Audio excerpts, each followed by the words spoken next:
Hello everyone, welcome to success with Rai academy. 21 जुलाई 2020 के दैनिक जागरण के राष्ट्रीय संस्करण को आज के इस वीडियो में हम डिस्कस करेंगे और उन सभी प्रमुख हेडलाइंस को लेंगे जो प्रमुखता से प्रकाशित की गई हैं।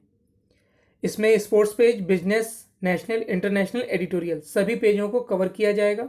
अब चलिए वीडियो को शुरू करते हैं। सबसे पहले हम अपनी मोटिवेशनल लाइन को देख लेते हैं। फिर से प्रयास करने से मत घबराना, क्योंकि इस बार शुरुआत शून्य से नहीं, अनुभव से होगी।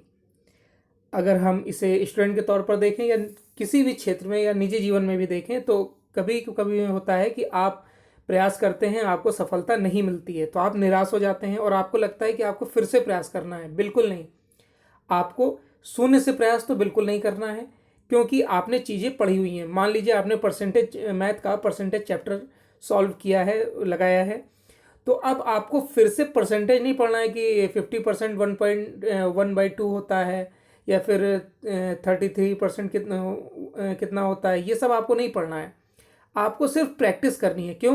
क्योंकि जब पिछले जब तैयारी की थी आपने, तो उसमें आपने पूरा बेसिक ज्ञान ले लिया था। अब सिर्फ और सिर्फ अनुभव और प्रैक्टिस का महत्व है।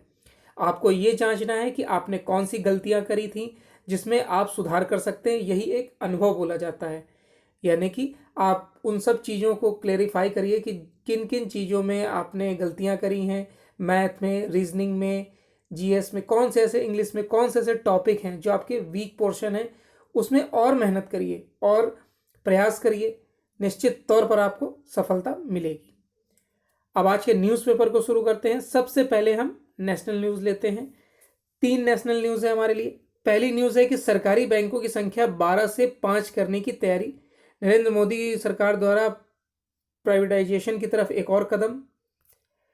दूसरा है 400 हेक्टेयर में बसेगी नई अयोध्या और भारत किसी गठबंधन का नहीं बनेगा हिस्सा, ये बोला है विदेश मंत्री एस जयशंकर ने। पहली न्यूज़ से देखते हैं कि सरकारी बैंकों की संख्या 12 से 5 करने की तैयारी। देश में सरकारी बैंकों की संख्या को 12 से 5 पर लाने की तैयारी चल रही है। इस दिशा में पहले चरण में bank of India, central bank of India, Indian overseas bank, UCO bank, bank of Maharashtra और पंजाब एंड सिंध बैंक में सरकार की हिस्सेदारी बेचने का कदम उठाया जा सकता है। सरकार एवं बैंकिंग सेक्टर से जुड़े सूत्रों ने यह जानकारी दी है। सूत्रों के मुताबिक सरकार का विचार है कि देश में 4 से 5 सरकारी बैंक ही होने चाहिए। एक अधिकारी ने बताया कि सरकार निजीकरण को लेकर नया प्रस्ताव बना रही है। इससे पहले मंत्रिमंडल के समक्ष रखा जाएगा। वित्त मंत्रालय ने इस संबंध में टिप्पणी नहीं की है। सूत्रों का कहना है कि आर्थिक गतिविधियां सुस्त पड़ने के कारण देश इस समय फंड की कमी से जूझ रहा है। ऐसे में सरकार नॉन कोर बैंकिंग यानी कंपनियों और सेक्टर में परिसंपत्तियां बेचकर पैसा जुटाने के लिए निजीकरण की योजना पर कार्य कर रही हैं। अब ये फैसला कितना सही है और कितना गलत, इसमें दोनों पक्ष हो सकते हैं कि प्राइवेटाइजेशन करने की आवश्यकता है और अगर है तो कितनी हिस्सेदारी सरकार को इन क्षेत्रों में बेचनी चाहिए। दूसरी न्यूज़ है 400 हेक्टेयर में बनेगी यानी बसेगी नई अयोध्या। राम जन्मभूमि पर मंदिर निर्माण शुरू होने के साथ ही अयोध्या का रंग रूप बदलने लगेगा। कई योजनाएं नगरी को खूबसूरत और यहाँ की सांस्कृतिक विरासत को संतृप्त करती दिखेंगी। वहीं अयोध्या के समानांतर एक नई अयोध्या भी विकसित करने की योजना है। नई अयोध्या एक और जहां आधुनिक सुविधाओं से लैस होगी, वहीं त्रेतायुगीन झलक भी पेश करेगी। इस अत्याधुनिक टाउनशिप में साधु संतों के आश्रम होंगे तो आधुनिक गुरुकुल भी नजर आएंगे। इस पर सरकार काम कर रही है। गत दिनों मुख्यमंत्री योगी आदित्यनाथ व राम मंदिर निर्माण समिति के चेयरमैन नृपेंद्र मिश्र ने से उत्तर प्रदेश आवास विकास परिषद व जिला के अधिकारियों ने इस योजना को साझा किया है। यह नगर 400 हेक्टेयर भूभाग पर विस्तार लेगा। इसमें खूबसूरत आर्किटेक्चर के साथ ही यहाँ की सांस्कृतिक विरासत की झलक देखने को मिलेगी। इसको रामनगरी के उत्तर पूर्व कोने में विकसित करने की योजना है, जो सरयू के कछार से जुड़ा भूभाग है। यहीं बसे साहनेवाजपुर व तिहुरा माझा ग्राम सभा की जमीन पर योजना आकार लेगी। नेक्स्ट है कि भारत किसी गठबंधन का हिस्सा नहीं बनेगा। विदेश मंत्री एस जयशंकर ने दो टूक कहा है कि चीन के उद्भव से दुनिया में कई तरह के बदलाव आ रहे हैं और इसकी वजह से नई वैश्विक गठबंधन के आसार भी बन रहे हैं, लेकिन भारत किसी भी तरह के गठबंधन सिस्टम का हिस्सा नहीं बनेगा। जयशंकर के मुताबिक एक या दो शक्तियों पर केंद्रित रहने वाली वैश्विक व्यवस्था का अंत हो चुका है और अब जो नया ढांचा विकसित हो रहा है इसमें कई तरह की छोटी बड़ी शक्तियां सक्रिय होंगी। चीन के साथ भारत के बेहद तनावपूर्ण रिश्ते और अमेरिका के साथ भारत के गहरे होते रणनीतिक रिश्तों को देखते हुए विदेश मंत्री का यह बयान काफी मायने रखता है। उनके बयान से साफ है कि भारत भी अपने आप को एक उभरती शक्ति के तौर पर देख रहा है। विदेश मंत्री ने कहा कि भारत को अब जोखिम नहीं उठाने की आदत भी छोड़नी होगी और बहुराष्ट्रीय मंचों पर आश्रित रहने की मनोदशा की भी तिलांजलि देनी होगी। हमें जोखिम उठाने के लिए भी तैयार रहना होगा। जयशंकर ने अमेरिका को लेकर भी कई बड़ी बातें कही जो भारतीय कूटनीतिकारों की मनोदशा को बताती है और यह कहीं ना कहीं यह संकेत भी देता है कि भारत अमेरिका पर आंख मूंद कर भरोसा नहीं करने जा रहा। उन्होंने कहा, अमेरिका जिस तरह से अपनी भूमिका में बदलाव कर रहा है उससे कई तरह के परिवर्तन हो रहे हैं और आगे होंगे। अब ये नेशनल पेज की 3 न्यूज़ थी। अब नेक्स्ट पेज पर आते हैं। नेक्स्ट पेज है हमारा इंटरनेशनल पेज। इंटरनेशनल पेज में भी हमारे लिए 2 न्यूज़ हैं। पहली न्यूज़ है कि ब्रिटेन ने चीन के साथ प्रत्यर्पण संधि तोड़ी और दूसरी न्यूज़ है कि मंगल मिशन की लॉन्चिंग से यूएई ने रच दिया है इतिहास। पहली न्यूज़ से शुरू करते हैं। हांगकांग को लेकर ब्रिटेन और चीन के बीच तनातनी बढ़ती जा रही है। सोमवार को ब्रिटेन ने कड़ा कदम उठाते हुए चीन के साथ प्रत्यर्पण संधि को अनिश्चित काल के लिए निलंबित कर दिया है। रविवार को विदेश मंत्री डोमिनिक रॉब ने चीन पर मानवाधिकार के घोर उल्लंघन का आरोप लगाया था और कहा था कि चीन के साथ प्रत्यर्पण संधि के निलंबन की घोषणा संसद में की जाएगी। सोमवार को उन्होंने हाउस ऑफ कॉमन्स में घोषणा कर दी। देखिए, जैसे इंडिया में संसद बोला जाता है वैसे ब्रिटेन में हाउस ऑफ कॉमन्स। प्रधानमंत्री बोरिस जॉनसन ने कहा कि हम चीन के साथ संबंधों से पूरी तरह से बाहर नहीं आ रहे हैं। चीन के साथ तनातनी के बीच अमेरिकी विदेश मंत्री माइक पोम्पियो भी लंदन पहुंच गए हैं। उनकी प्रधानमंत्री जॉनसन से वार्ता हो सकती है। चीन द्वारा जून में हांगकांग को राष्ट्रीय सुरक्षा कानून के दायरे में लिए जाने से अब वहां पर कई प्रदर्शन या सरकार विरोधी बयान दंडनीय अपराध बन गया है। तो अब दूसरी न्यूज पर आते हैं। मंगल मिशन की लॉन्चिंग से यूएई ने रच दिया है इतिहास। यूएई ने पहले मंगल मिशन को सफलतापूर्वक लॉन्च कर इतिहास रच दिया है। लाल ग्रह के लिए अंतरिक्ष यान रवाना करने वाला अरब पहला और दुनिया का 7वां देश बन गया है। जापान की धरती से लॉन्च किए गए अंतरिक्ष यान अल अमल ने पहला सिग्नल भी भेजा है।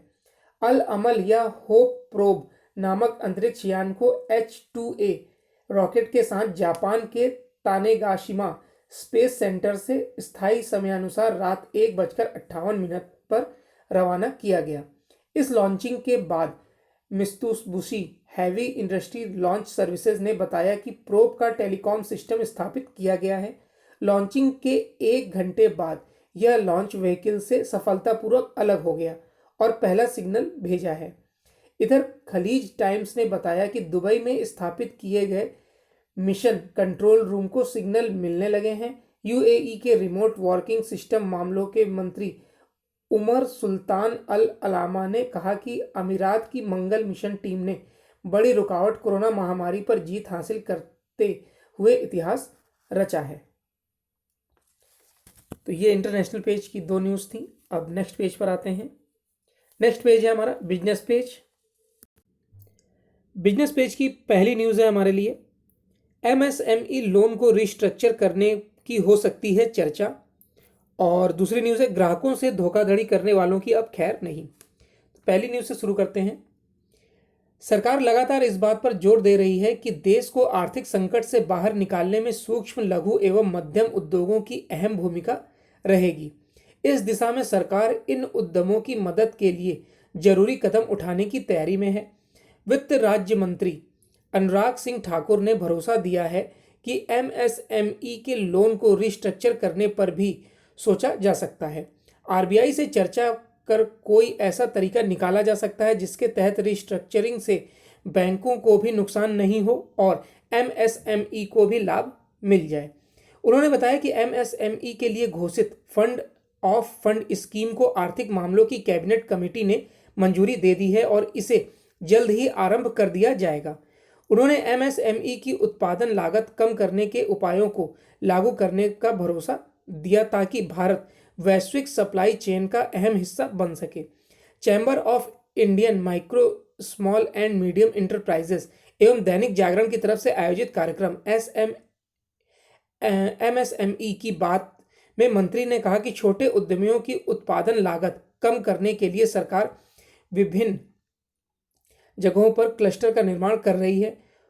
अगले कुछ साल में सरकार 1050 क्लस्टर बनाना चाहती है जहां कॉमन फैसिलिटी सेंटर जैसी सुविधाएं उपलब्ध होंगी। इसमें एमएसएमई की लागत में कमी आएगी। अनुराग ठाकुर ने कहा कि मेक इन इंडिया वस्तुओं के प्रोत्साहन में से एमएसएमई को भी लाभ मिलेगा और अधिक से अधिक लोगों के लिए रोजगार का सृजन होगा। उन्होंने छोटे उद्यमियों से कहा कि उन्हें स्थानीय उत्पाद को प्राथमिकता में रखना चाहिए और दूसरे को भी इसे अपनाने के लिए प्रेरित करना चाहिए। दूसरी न्यूज है कि ग्राहकों से धोखाधड़ी करने वालों की अब खैर नहीं। उपभोक्ता के साथ धोखाधड़ी करने वालों की अब खैर नहीं होगी। उपभोक्ता हित संरक्षण के लिए सख्त कानून आज से लागू हो गया है। बदलते जमाने के हिसाब से कारोबार के तौर तरीके में भी बदलाव आया है और इसी के मद्देनजर नए कानून में ई कॉमर्स पर सख्ती से शिकंजा कसा गया है। इस बाबत अधिसूचित रेगुलेशन में इतने प्रावधान किए गए हैं कि घर बैठे अपनी जरूरत के सामान खरीदने वाले उपभोक्ताओं के साथ ठगी करना आसान नहीं होगा। केंद्रीय उपभोक्ता मामले व खाद्य मंत्री रामविलास पासवान सोमवार को यहां उपभोक्ता संरक्षण अधिनियम 2019 की विस्तार से जानकारी देने के लिए वर्चुअल प्रेस वार्ता को संबोधित कर रहे थे। उन्होंने बताया कि नए कानून के साथ जारी नियमावली में सभी प्रावधानों का विस्तार से जिक्र किया गया। इसमें उन उपभोक्ताओं को भी कानूनी दायरे में लाया गया है जो झूठी शिकायतें करने के आदी होते हैं। ऐसे लोगों को भी नहीं बख्शा जाएगा। झूठी शिकायतें करने वालों पर 50,000 रुपए तक का जुर्माना हो सकता है। उपभोक्ता अपनी शिकायतें एमएसएमई व्हाट्सएप के अलावा कंज्यूमर ऐप पर कर सकते हैं। अपनी शिकायत की पैरवी वीडियो कॉन्फ्रेंसिंग के माध्यम से कर सकते हैं। ई कॉमर्स के लिए तैयार रूल ऑफ रेगुलेशन अनिवार्य होंगे जिनका उल्लंघन करने पर दंडात्मक कार्यवाही की जा सकती है। ई कॉमर्स कंपनियों के साथ संबंधित प्लेटफॉर्म को भी कानूनी दायरे में लिया गया है। विक्रेता कंपनी को 48 घंटे के भीतर उपभोक्ता की शिकायत स्वीकार कर 1 महीने के अंदर निवारण करना होगा। उत्पाद की वापसी, धन की वापसी, वारंटी और गारंटी, शिपमेंट, भुगतान के तरीके, शिकायत निवारण तंत्र व भुगतान माध्यमों की सुरक्षा का स्पष्ट जानकारी देनी होगी।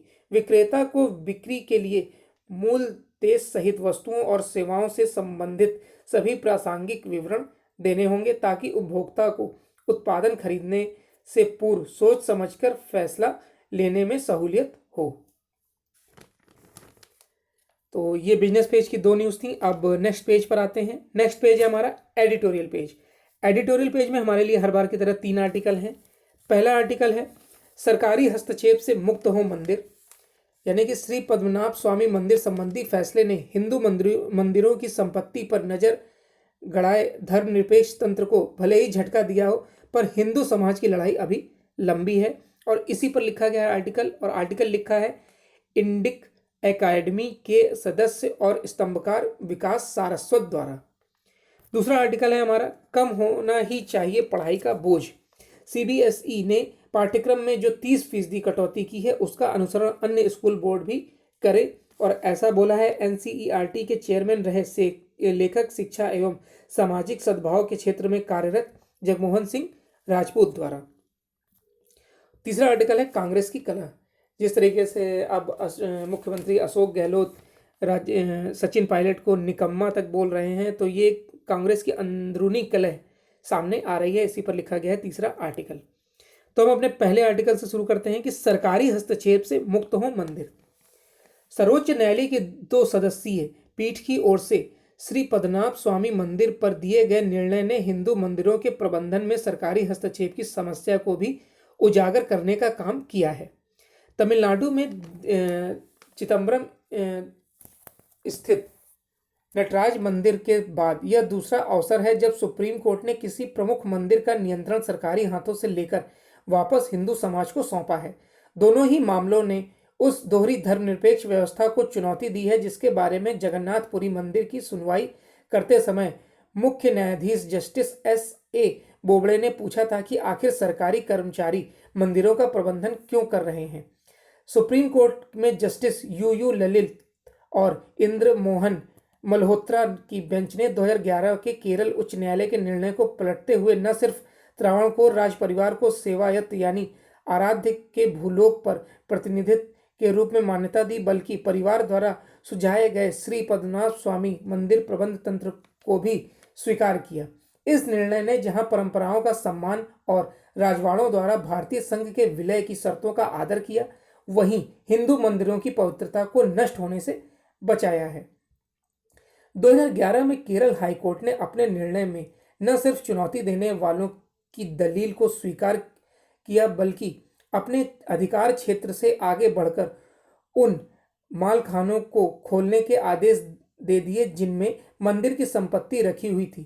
कोर्ट ने मंदिर की संपत्ति को मंदिर में ही संग्रहालय बनाकर प्रदर्शित करने का भी आदेश दिया।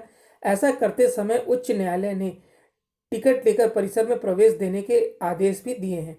अन्य मंदिरों की तरह भी श्री पद्मनाभ स्वामी मंदिर की संपत्ति पर भी केरल की सरकारों, खासकर वामपंथियों की नजर रही है। केरल सरकार न्यायालय के आदेश ने मंदिर की संपत्ति को एक तरह से राज्य सरकार की झोली में डाल ही दिया था। केरल सरकार उच्च न्यायालय के फैसले में मंदिर के 5 मालखानों को खुलवाकर संपत्ति की विवरण तैयार कराई गई। 6वां कक्ष, जिसे क्रमांक B कहा गया, के खोले जाने के क्रम में ही राज परिवार ने सर्वोच्च न्यायालय से आगे की प्रक्रिया पर रोक लगाने का स्टे ऑर्डर ले लिया। राज परिवार कक्ष B खोलने का प्रारंभ से ही विरोध करता रहा है। सुप्रीम कोर्ट के फैसले ने मंदिर एवं मंदिर की संपत्ति पर नजर गड़ाए धर्मनिरपेक्ष तंत्र को भले ही झटका दिया हो, पर हिंदू समाज के सामने लड़ाई अभी लंबी है। इस लड़ाई का सरोकार केवल मंदिर की संपत्ति से ही नहीं, बल्कि संविधान के अनुच्छेद 26 द्वारा प्रदत्त उस मौलिक अधिकार से भी है जिसके तहत प्रत्येक धर्म, मत एवं संप्रदाय के लोगों को अपने धार्मिक संस्थानों को बिना किसी हस्तक्षेप के स्वयं संचालित करने का हक है। लंबी कानूनी लड़ाई के बाद केवल 2 मंदिरों को ही सरकारी नियंत्रण से छुड़ाया जा सका है। सबरीमला, शनि सिंगाड़पुर, 4 धाम और चिलकुर बालाजी मंदिरों के लिए सरकारी नियंत्रण से मुक्ति संबंधित मामले अभी विचाराधीन हैं। इन फैसलों के बाद अन्य मामलों में हिंदू भावनाओं के सम्मान की आस जगी है, पर सरकारी नियंत्रण में कई मंदिरों के प्रबंधन को कोर्ट में एक एक कर चुनौती देना असंभव है। नेक्स्ट आर्टिकल पर आते हैं। कम होना ही चाहिए पढ़ाई का बोझ। हर पीढ़ी को सबसे अधिक चिंता भविष्य की पीढ़ी की होती है। इस सभी का प्रयास यही रहता है कि बच्चों और युवाओं को अपने से और आज से अधिक सुनहरा और परिपूर्ण जीवन मिले। मानव सभ्यता के विकास के लक्ष्य में यह बात समाहित है। मनुष्य के पास यह समझ भी विकसित हो चुकी है कि किसी एक समूह का भविष्य सुनहरा हो जाए और अन्य का न हो तो बात बनेगी नहीं। गांधी जी ने जॉन रस्किन की पुस्तक अनटू दिस लॉस्ट पढ़कर अपनी आत्मकथा में जो सूत्र लिखे थे उसका पहला यही था कि सबकी भलाई में ही प्रत्येक की भलाई संभव है। प्राचीन भारतीय दर्शन में भी निहित सर्वभूत हिते रत और सर्वे भवन्तु सुखिना इसी को लगातार प्रकट करते रहे हैं। सभी को शिक्षा और समग्र विकास की अवधारणाएं सुनहरे भविष्य की वैश्विक संकल्पना को साकार करने के महत्वपूर्ण प्रयास हैं। इस समय की सबसे बड़ी समस्या है कि 2020-21 के सत्र के लिए बच्चे किस प्रकार तैयार किए जाएं, किस प्रकार उनके अंदर जो घबराहट, चिंता और अनिश्चितता छाई है उससे उन्हें बाहर निकाला जाए। उनके उपायों पर विचार हो रहा है। इस स्थिति का गहन मंथन कर CBSE यानी केंद्रीय माध्यमिक शिक्षा बोर्ड ने पाठ्यक्रम में लगभग 30% भाग को अध्यापन और मूल्यांकन से बाहर कर दिया है। इस श्रेणी के पाठ्य पुस्तकों में तो बने रहेंगे मगर उन पर परीक्षा में प्रश्न नहीं पूछे जाएंगे। इस निर्णय से स्कूल के बच्चों में एक नए उत्साह और प्रसन्नता की लहर दौड़ पड़ी है। पहली अपेक्षा तो यही है कि सभी राज्यों के स्कूल बोर्ड भी ऐसा ही करेंगे। इस समय देश में स्कूली शिक्षा में 2005 में बनाए गए पाठ्यक्रम और उसके अनुसार बनी पाठ्य पुस्तकें ही चल रही हैं। समानता शिक्षा के क्षेत्र में सजग और सतर्क देशों में पाठ्यक्रम और पुस्तकें हर 5 वर्ष में बदल जाती हैं। इस आवश्यकता को हर वह व्यक्ति समझ सकता है जो इस समय की परिवर्तन की तेजी से परिचित है। मई 2014 के बाद से शिक्षा से जुड़े सभी लोगों को अपेक्षा थी कि यह कार्य अपेक्षित प्राथमिकता के साथ किया जाएगा, परंतु यह अभी तक नहीं हो सका है। जो पुस्तकें जाने माने वामपंथी व्यक्ति द्वारा बनवाई गई थी वे आज भी बदली नहीं गई हैं। यह आश्चर्य की स्थिति है, मगर इस अर्थ में सराहनीय भी है कि 2014 के बाद की केंद्रीय सरकार ने बदले की भावना से पुस्तकें और पाठ्यक्रम नहीं बदले, जैसा कि मई 2004 के बाद किया गया था। जब डॉक्टर मुरली मनोहर जोशी ने इसका अध्ययन कराकर कई चीज़ें हटवाई थी तो ये भगवाकरण कहा गया था, यानी कि जब कई धार्मिक चीज़ें हटाई गई थी तो उसे भगवा, जो धर्म के खिलाफ थी उनको हटाया गया था, तो भगवाकरण कहा गया था। मई 2004 में नई सरकार ने इसे तुरंत वापस लेने का आदेश दिया था। 2006 और 2007 में हरियाणा विधानसभा चुनाव के पहले जाट समुदाय ने फिर यह प्रकरण उठाया। शास्त्री भवन में प्रातः बैठक हुई और आदेश दिया गया कि इसे फिर से हटा दिया जाए। सीबीएसई ने आदेश माना और उसे हटा दिया। वे लोग जो यह सब चुपचाप देखते रहे आज सीबीएसई के पाठ्यक्रम को 30% कम करने को विवादित बता रहे हैं। साफ है कि वे भूल गए कि पिछले 6 वर्षों में केंद्र सरकार ने वैसा कोई कदम नहीं उठाया है जैसा पहले किया गया था। नेक्स्ट है कांग्रेस की कलह। अपनी कुर्सी बचाने में जुटे राजस्थान के मुख्यमंत्री अशोक गहलोत ने उप मुख्यमंत्री और प्रदेश कांग्रेस अध्यक्ष के पद से हटाए गए सचिन पायलट को जिस तरह निशाने पर लिया है उससे यह बिल्कुल भी नहीं लगता कि कांग्रेस उन्हें पार्टी में बनाए रखने की इच्छुक है। अशोक गहलोत ने सचिन पायलट को न केवल नकारा और निकम्मा बताया बल्कि यह भी कह दिया कि वह कोई काम करने के बजाय लोगों को लड़वाने में लगे हुए थे। इसके पहले उन्होंने सचिन पायलट पर कटाक्ष करते हुए कहा कि केवल अंग्रेजी बोलने भर से काम नहीं चलता। ऐसा कहते हुए तो वह कुछ संयमित भी दिखे, लेकिन अब तो उन्होंने भाषा की मर्यादा ही ताक पर रख दी। उन्होंने तीखे बयान में कांग्रेस अध्यक्ष सीताराम केसरी की याद दिला दी। उन्होंने पार्टी के समर्थन में से प्रधानमंत्री बने देवगौड़ा को निकम्मा कहकर राजनीतिक तूफान खड़ा कर दिया था। इसमें संदेह है कि गहलोत ने पायलट पर जो करारा हमला बोला वह कांग्रेस नेतृत्व की मर्जी के खिलाफ बोला होगा।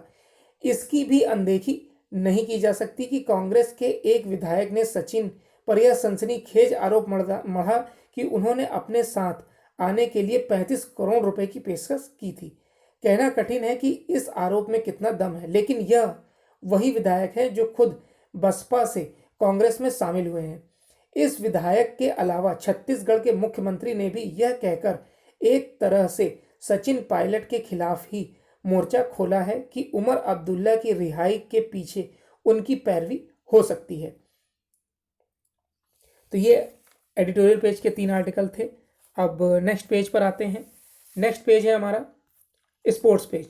स्पोर्ट्स पेज में हमारे लिए एक न्यूज़ है और वो है कि इस साल ऑस्ट्रेलिया में नहीं होगा T20 विश्व कप।